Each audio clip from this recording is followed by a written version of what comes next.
Les ministres, mes chers collègues, je le dis d'emblée, avec mes collègues du groupe CRCE-K, nous voterons contre ce projet de loi de finances.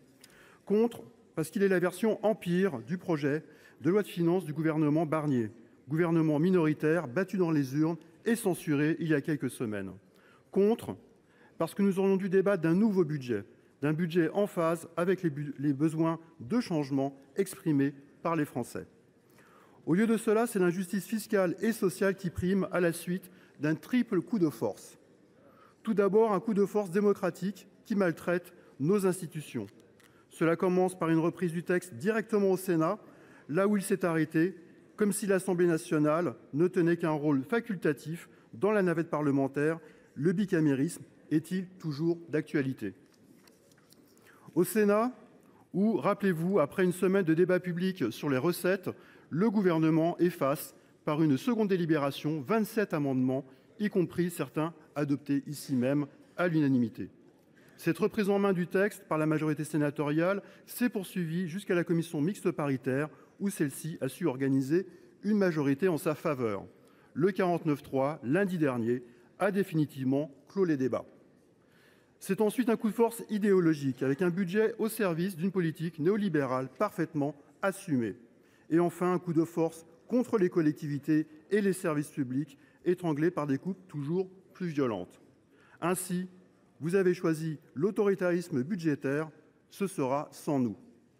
L'adoption de ce budget est donc un moment de vérité pour la majorité sénatoriale qui devra assumer sa responsabilité et ses choix politiques face aux élus locaux.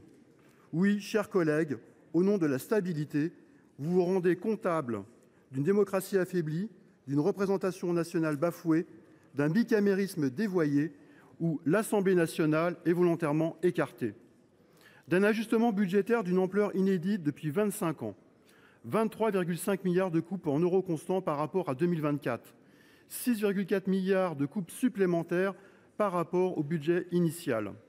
Et dans le même temps, vous reculez sur les contributions exceptionnelles des grandes entreprises et des hauts revenus.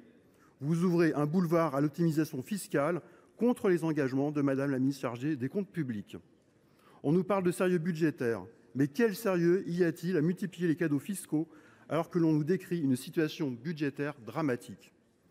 Quel sérieux y a-t-il à précipiter le pays dans la récession alors que l'économie ralentit déjà ? Le chômage est en forte hausse, plus 3,9% au dernier trimestre 2024, avec une multiplication des annonces de fermeture d'usines et de plans sociaux. Ce qui est extraordinaire, c'est que le projet de loi de finances 2025 est déjà appliqué avant même d'être voté. Dans les ministères où les crédits sont bloqués, dans les collectivités, communes, départements, régions, où l'équilibre budgétaire est pulvérisé à quelques semaines du vote des budgets prévisionnels. Les réductions budgétaires sont d'ailleurs déjà mises en œuvre par de nombreuses collectivités et les premières victimes du PLF 2025 sont d'ailleurs déjà informées de leur triste sort par courrier depuis quelques semaines. C'est ainsi que dans certains départements, on constate déjà une baisse de la prestation de compensation du handicap pour les personnes en situation de handicap, une réduction des aides à l'investissement allouées aux communes, une suppression des subventions aux associations. Au niveau national, c'est aussi la disparition programmée du pass culture, des hausses de charges non absorbables pour le service public à travers l'application du décret paru en catimini le 31 janvier au Journal officiel qui vient acter une hausse des cotisations employeurs à la CNRACL de 12 points d'ici 2028. On nous dit que l'effort demandé aux collectivités est de 2,2 milliards d'euros, mais si on ajoute la baisse du fonds vert, le gel des dotations et autres, on est bien loin du compte. Comme vous, nous savons que ce budget récessif aggravera la crise et demain, vous viendrez nous expliquer qu'il faudra encore procéder à un nouveau tour de vis. Et au bout du chemin, qu'en restera-t-il ? Un pays divisé, vidé de ce qui fait société, une République qui remet en question ses fondamentaux qui ont pourtant fait sa grandeur.